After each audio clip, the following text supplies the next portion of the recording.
Good morning students. आज हम life cycle of silk moth study करेंगे। इसमें क्या है कि अगर कोई स्टल्ड मोथ है, इस तरह की स्टल्ड मोथ होती है और वो बहुत सारे एग्स प्रोड्यूस करती है, बहुत सारे एग्स 100 से भी ज़्यादा एग्स देती है एक बार में, और उन एग्स को मलबेरी लीव्स पर रखा जाता है और वहाँ पे ये ग्रो करते हैं। और जो ये एग्स हैं ये जब हैच हो जाते हैं, टूट जाते हैं, तो फिर इनके बाद में ये बनते हैं कैटरपिलर। छोटे छोटे ये जो दिखाई दे रहे हैं कैटरपिलर या लार्वा बोलते हैं इनको। और फिर ये लार्वा कन्वर्ट हो जाते हैं कोकून में।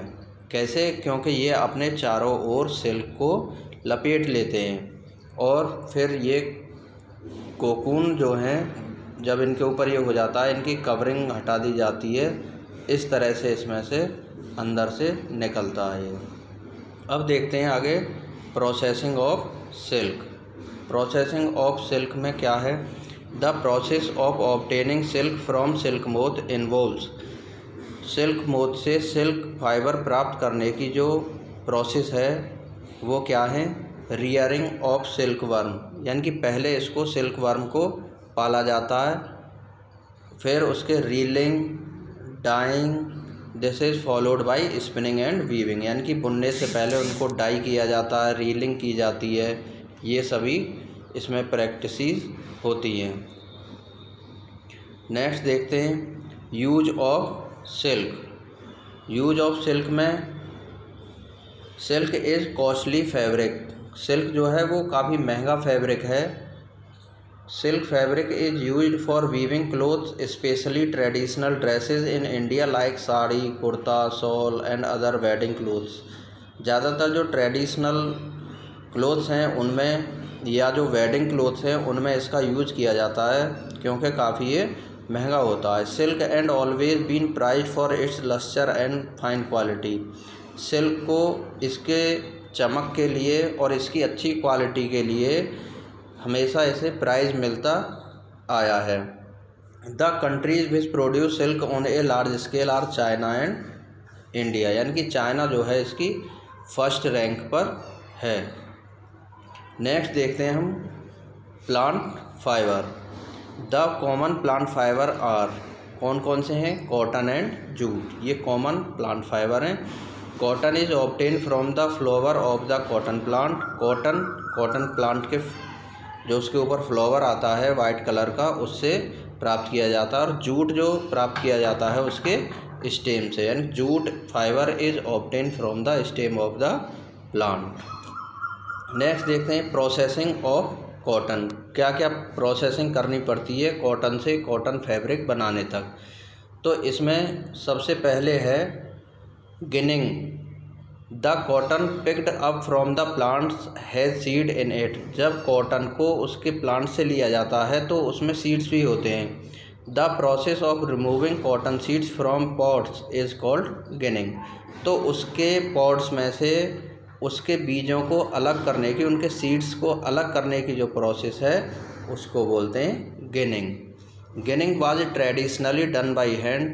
पहले ट्रेडिशनली हैंड से, हाथों से करते थे इसे अलग, लेकिन आजकल मशीन से इसको अलग करते हैं। नेक्स्ट प्रोसेस है spinning. The process of making yarn from fibre is called spinning, यानी कि फाइबर से जो यार्न बनाने की प्रोसेस है वो होती है स्पिनिंग। स्पिनिंग मतलब होता है घुमाना किसी भी चीज़ को। तो the raw cotton is supplied to industries in the form of bolls. और फिर इंडस्ट्रीज़ में जो कंपनियां हैं, फैक्ट्रियां हैं, उनमें उसकी रीलिंग या बॉल बना के उनको भेज दिया जाता है। नेक्स्ट प्रोसेसिंग ऑफ कॉटन में ही आगे भी है वीविंग।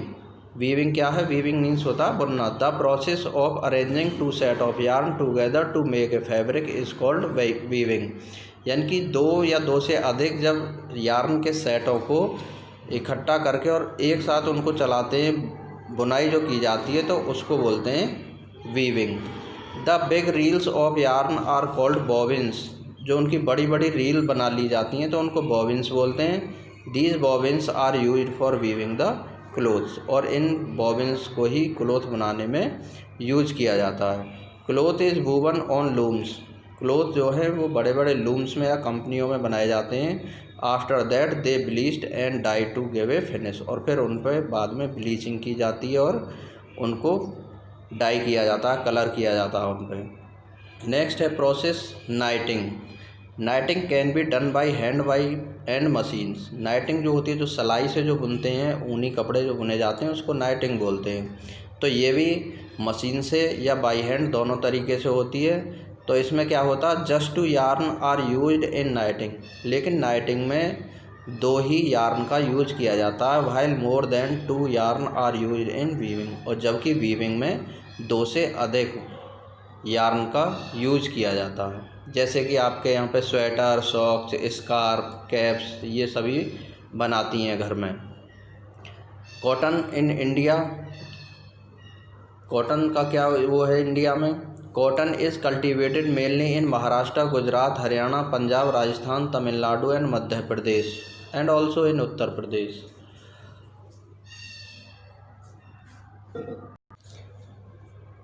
जी भैया, नेक्स्ट देखते हैं यूज ऑफ कॉटन।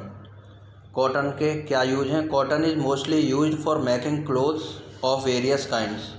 कॉटन को बहुत तरह के कपड़े बनाने में यूज़ किया जाता है। एग्जांपल्स हैं जैसे इसके towels, bedsheet, curtain, saris etcetera.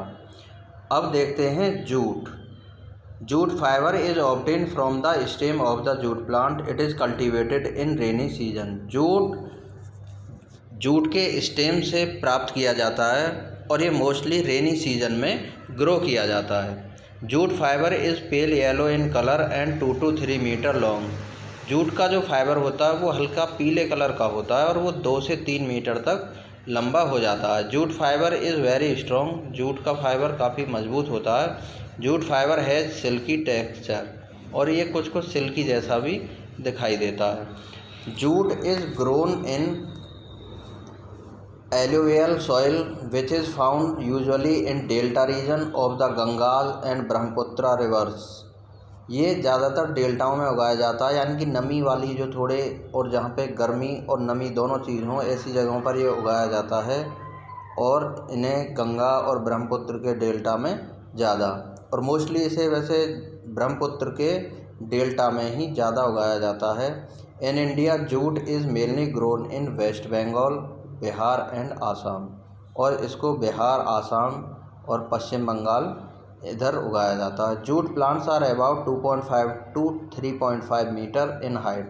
Jute का जो प्लांट है वो 2.5 से 3 मीटर, 3.5 मीटर तक लंबा हो जाता है। It bears yellow flowers in 3 to 4 months, और इस पे लगभग 3-4 महीने में फ्लावर आने स्टार्ट हो जाते हैं, और जब इस पे फ्लावर आने स्टार्ट होते हैं तो इसको तभी कल्टीवेट कर लिया जाता है। Jute plant are usually cut at the flowering stage. A good quality fibre is obtain from plant which are cut at the flowering stage. और जब गुड क्वालिटी की हमें इससे फाइबर लेनी है तो इसे फ्लावरिंग स्टेज में ही इसको कट कर देते हैं, काट लेते हैं। After falling of drying leaves bundles of dry plant are keeped in a pond for a few days. और इसको काटने के बाद, इसकी जो लीव्स हैं उनको हटाने के बाद में इसके बंडल बना करके कुछ दिन तक तालाबों या पानी के अंदर रखा जाता है इसको। In this period the gummy skin root out of separate the fibre, the process is called retting. जिससे कि उसकी जो स्टेम होती है वो सॉफ्ट हो जाती है, जिससे कि उसे निकालने में आसानी हो। The jute fibre is obtain from rated jute by hand, और इसको हाथों से ही अलग किया जाता है। Jute fibre is used mainly for making Ghani bags, shopping bags, ropes, carpets, curtains etcetera. Jute का जो यूज है वो ज़्यादातर गनी बैग्स या शॉपिंग बैग्स, रस्सियाँ बनाने में, कारपेट्स बनाने में इनमें यूज किया जाता है। अब देखते हैं आगे सिंथेटिक फाइबर क्या होते हैं। Synthetic fibre is quite strong, wrinkle resistant and quick drying. Synthetic fibre जो होते हैं वो थोड़े मजबूत होते हैं, रिंकल रेसिस्टेंट यानी कि उन पे झुर्रियाँ नहीं आती हैं, क्विक ड्राइंग जल्दी सूखने वाले होते हैं, जल्दी सूख जाते हैं धोने के बाद में।